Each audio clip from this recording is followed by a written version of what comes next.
They said a cabin tucked behind the pines could never bring down a president. But the week the bulldozer idled at the edge of my gravel drive and the HOA flyers piled like threats under my wipers, I learned there is a document sharper than any blade and colder than any engine. I signed it with shaking hands while diesel fumes mixed with sap and rain. And when the stamped injunction hit the board inbox at 8:14 a.m., the entire machine of petty power ground to a screaming public halt, exposing the cracks, the money, and the neighborly smiles that never reach the eyes. If you like seeing bullies watched by their own security cameras and paper crowns melt in daylight, stick around. Hit follow in your head, because what happens when a small owner meets a big ego is the internet's favorite sport. I will take you from the first warning letter to the moment the bulldozer backed down the hill, metal tracks clacking like apologies, and then further into audits, sudden resignations, and a property line that turned into a finish line. The cabin had a roof of green tin tuned by mountain rain and a porch that creaked like an old storyteller. And I moved there for quiet, not for rules. The HOA brochure looked harmless when I bought in, all watercolor leaves and the promise of shared maintenance, trails kept neat, and seasonal potlucks. Underneath the leaves, the bylaws were a different forest, dense with clauses that multiplied like underbrush. The president was a man who wore a blazer to mailbox clusters and smiled as if every conversation were a mirror. He made points with his palms up, like a magician revealing the very card he just slipped away, and his term had stretched across the neighborhood like a gated sunset. People said he kept things orderly. People also said he liked the sense that he could. My first warning came taped to the porch rail, a paper rectangle slick with dew. It claimed my roof color did not fit the approved palette, and that my gravel parking pad created visual disharmony, and that my stacked firewood exceeded the allowable cordage by 20%. I read it twice, then read the palette. The palette allowed forest green. The gravel was the same composition as the HOA maintained trailhead parking. The firewood was stacked like a picture in an insurance brochure. I took photos like a tourist in my own life, date-stamped, wide-angle, close-up. I wrote a letter, calm as a lake at dawn, citing sections. The reply was brisk and cooler. The board had voted to interpret the palette with new guidance for cohesion. The parking pad was not grandfathered because my purchase postdated the last enforcement cycle, and the woodpile attracted wildlife of an undesirable class. I noticed how enforcement here meant the future reached back its hand and erased the past, and how undesirable wildlife meant raccoons that somehow had more due process than owners. The next week, 2 board members walked my slope as if measuring a runway for incoming control. They measured the porch. They measured the distance from the oak to the eaves. They measured me in the unspoken way that arrives before fines do. The president appeared last, on the 4th day, as the afternoon light hit the cedar siding like a final warning. He admired the view with the gratitude of someone pointing at your sky but thinking about his name on a plaque. He mentioned safety. He mentioned community standards. He mentioned a drainage plan I had never heard of. He left a smile that felt stapled to my front step. Fines started like a summer storm, light at first and then sudden. Late fee for a non-existent pallet change. Non-compliance fee for gravel that had been gravel for a decade. Trash receptacle visibility fee for a can that lived behind a screen. I checked the HOA lien policy the way people check weather when sirens begin. The policy allowed a lien after 90 days. The fines were dated, not delivered, as if the calendar could be a weapon. I found the state statutes and then the county filings and then the court that served as the mountain's polite shield. I learned the phrases that slip between gears, like injunctive relief and immediate and irreparable harm. I learned that an HOA must show authority from recorded covenants and that selective enforcement is a poison that seeps upward until even a president cannot ignore the taste. The day the board scheduled a hearing about my so-called non-conforming structure, I walked the neighborhood with a folder tucked under my arm and a quiet heartbeat. I did not knock on doors because neighbors in HOA country are both audience and jury and sometimes informants. I simply watched and counted. Roofs and shades not in the palette.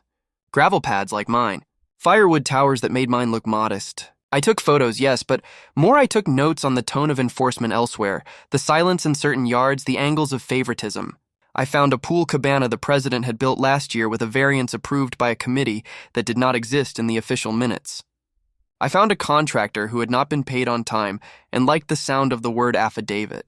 I found that truth here did not yell, it waited. The hearing was held in the clubhouse, a place with laminates pretending to be hardwood and a bowl of plastic lemons from 3 boards ago.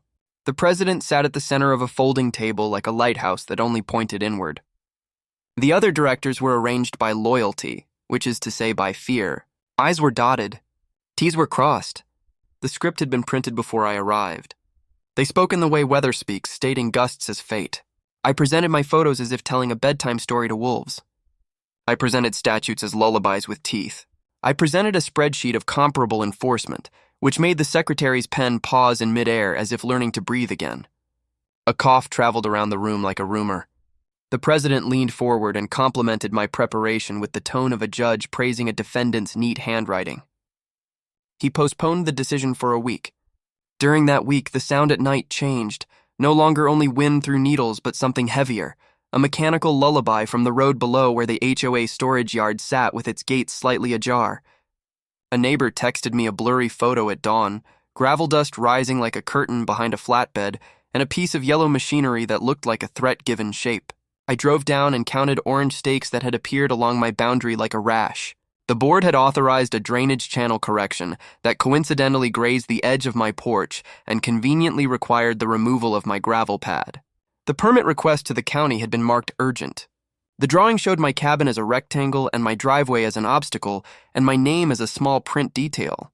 The president argued via email that this was for safety, that water followed gravity and law did too, and that temporary access with heavy equipment was within the association's rights.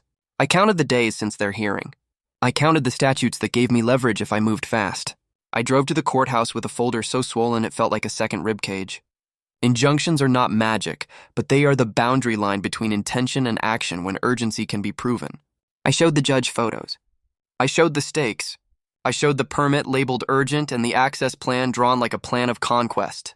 I showed the enforcement inconsistency and the variance granted to a pool cabana that had not been recorded anywhere except in the president's newsletter, which beamed at the project as if it were a gift he had given the community from his own pocket. The judge read quietly and then faster and then stopped. The order restrained the HOA from any alterations to my property or its immediate perimeter, pending a full hearing on the merits. It set a date. It required that no board member or agent or contractor approach the stakes or the gravel pad. It attached penalties that made even a president bleed numbers. I served the order 2 hours before the bulldozer's engine coughed awake at the yard. The driver looked from the paper to the machine and then to me, and that was not a conversation because there were no words, only the reality that paper beats steel when signed in the right ink on the right line. The bulldozer reversed down the road slow as a retreating tide. The president sent a message with the practiced courtesy of someone who edits drafts in his head before typing. He used the word misunderstanding, and then the word regrettable, and then a phrase about working together for community harmony. I read it twice and saved it like a leaf pressed in a heavy book. Backlash in an HOA does not arrive as a single wave. It arrives like a sequence of small, measured tides. First came the newsletter paragraph about an owner who had chosen litigation over discussion, framed as a pitying lesson on civic spirit.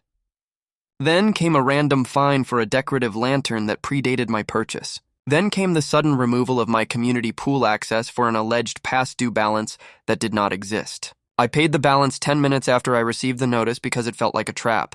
The app accepted my zero payment and then sent me a receipt, which I printed and tucked into a folder now expanding like a lung. The county permit office called to ask why the HOA had withdrawn the drainage application. The same morning, the judge signed the injunction. I let the silence help the clerk shape the answer herself. She sighed in that tone public servants learn when they meet private fiefdoms and said she would note the irregularity. That week, I filed a public records request for any county correspondence involving our HOA over the past 2 years. What returned was a river cut into 6 PDFs and 1 handwritten note scanned at a slant. The HOA had expedited 3 projects in the president's cul-de-sac with language that used the name of the community as cover for private convenience. A culvert enlarged where his lawn pooled. A streetlight repositioned to avoid glare on his bedroom window. A landscaping contract renegotiated with an addendum that referenced a top dressing of native seed on a slope his own sprinklers had killed. The board minutes showed nothing of these specifics, only budget line items labeled community improvement. I met a former director for coffee at a diner with cracked vinyl and waitresses who call everyone dear in a way that feels like both kindness and intelligence. She had resigned mid-term a year prior, and rumored health had been the explanation. She stirred her tea with the patience of someone who has been watched and now refuses to hurry. She described the board as a circle that had shrunk over time until ideas could not breathe. She said the president kept a file, not on issues, but on people, and that compliance here was a kind of neighborly theater. She used the phrase conflict of interest and then laughed as if naming it were both relief and danger. I asked about process. She described variances as if they were rites of passage at a private club, granted for those who clapped at the right moments. I asked about audits.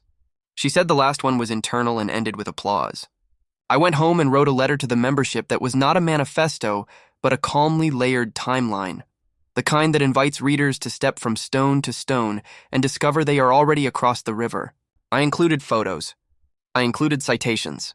I included a sentence that said this is not about my gravel, but about our governance, and another that said power is most efficient when it is hidden and most accountable when it is not. I did not send it yet.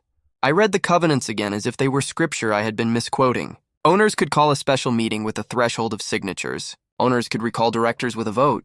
Owners could request an independent audit with a simple majority present.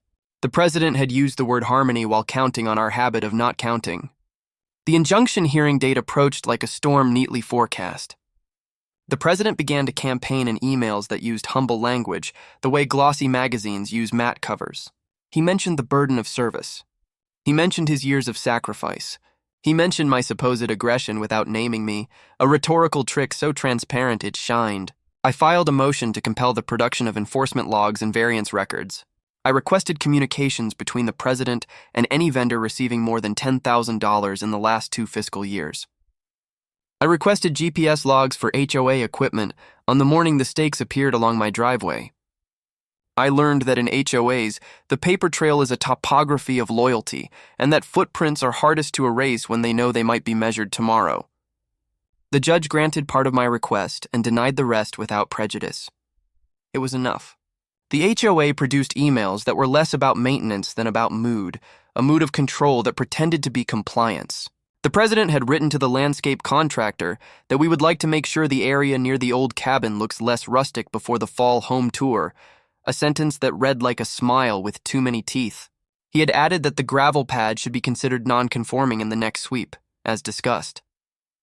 The GPS logs showed the bulldozer idling at the yard entrance at 7:03 a.m. and moving toward my road at 7:41 a.m. The same minute, the county clerk stamped the injunction in the upstairs office, an irony neat enough to frame. The hearing itself felt like a porch after rain, air clearer because the pressure had finally broken. The HOA counsel spoke in a tone measured by decades of invoices. He argued safety. He argued authority. He argued the cabin had always been a complication in long-term plans for stormwater, and I noticed that long-term sounded a lot like indefinite until a person drew a line. I presented my timeline. I presented the emails. I presented the photos of 13 roofs in colors outside the pallet, and the list of whose projects had been approved without appearing in minutes. I emphasized that my request was not to run the HOA, but to restrain it to the recorded covenants and statutory limits. The judge extended the injunction, set discovery deadlines, and looked at the president in that way judges have when they are also looking at the idea of precedent. Outside the courthouse, the mountain light felt honest again, and I realized how heavy attention is when it finally lands on what was designed to be unseen. The board called an emergency session and updated their website with a statement about moving forward with transparency. They announced an independent audit, though independent meant a firm often hired by boards like ours, the kind that can be thorough or polite depending on who signs the engagement letter. I sent my membership letter that night. It traveled through inboxes and conversations, porches and poolside whispers, dog-walking circles and driveway debriefs. It gathered signatures for a special meeting not by shouting, but by setting a table where the menu was facts. The president launched a counter-campaign with stock photos of clasped hands and leaf silhouettes. He promised listening sessions. He promised to revisit the pallet in the spring. He promised to ensure fairness going forward, which is a phrase configured to avoid the past tense. The audit firm arrived with notebooks and practiced patience. They asked for invoices. They asked for bids. They asked for board approvals. They asked about the pool cabana variance and received a smile that could not explain itself. They found a landscaping addendum routed through a committee that had dissolved 2 years earlier. They found that the president's brother-in-law had provided consulting on a stormwater model for a fee entered under project management. They found that minutes had been amended after publication, A neat trick if your goal is to reconcile process with outcome. They found that selective enforcement was not an accident, but a vibe written into emails and summarized on the backs of agendas. By the time the special meeting arrived, the clubhouse smelled like old coffee and turning tide. Owners showed up wearing summer hats and winter skepticism. The president opened with a speech about gratitude and service and the difficulty of balancing everyone's needs. He referenced incivility in the neighborhood forums and the importance of respectful dialogue. He invited the audit firm to summarize. The auditor's voice had the neutrality of someone sorting numbers that would have meaning no matter how gently they were spoken. They described exceptions. They described gaps. They described recommendations that sounded like cure but also like confession. The owners asked questions not about my gravel, but about whose variances and why. They asked about bids that always landed in one yard, and about a streetlight whose angle had shifted like an obsequious sunflower. The recall vote required a threshold that used to seem unreachable because inertia is a kind of glue. That night it became a target shaped like a rectangle on a folding table. The count took longer than Hope likes. When the final tally landed, the room made a sound like a roof after snow slides off. The president was recalled. 2 directors resigned on the spot, their faces arranged as if relief and insult could coexist.